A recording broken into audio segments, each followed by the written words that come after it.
Monsieur Juanico, le 2142. Bien, Monsieur le Président, je vais être plus court. C'est un amendement de repli, donc vous l'aurez compris. Je voudrais simplement dire à mes collègues parlementaires que, en 2017, quand nous avons voté à la fois l'élévation du plafond pour les paris sportifs, d'une part, et sur le prélèvement principal sur les jeux de loterie, les jeux de grattage et de tirage, nous l'avons fait contre l'avis de Bercy, avec un soutien tacite du ministre des Sports. Mais nous l'avons fait en 2017 pour porter à ce plus haut niveau historique de 270 millions d'euros pour le CNDS, pour le sport pour tous dans nos territoires. Nous l'avons fait avec l'accord unanime de l'ensemble des groupes politiques.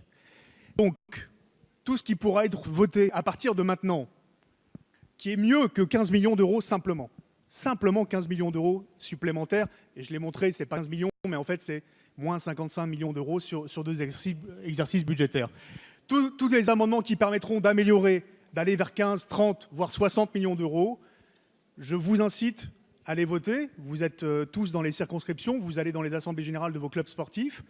Vous le savez, les bénévoles vous disent que depuis l'an dernier, ils ont 30% de part territoriale du CNDS en moins, qu'ils ont les contrats aidés, qui leur ont fait très mal dans les clubs sportifs avec la suppression. Nous avons les moyens aujourd'hui d'augmenter substantiellement les ressources à disposition des clubs sportifs là, pour faire de l'emploi sportif qualifié, pour faire du sport santé bien-être, pour faire le savoir nager, pour faire les équipements sportifs et pour faire aussi les dispositifs passerelles avec l'éducation. Voilà, ça c'est Info Héritage pour Paris 2024.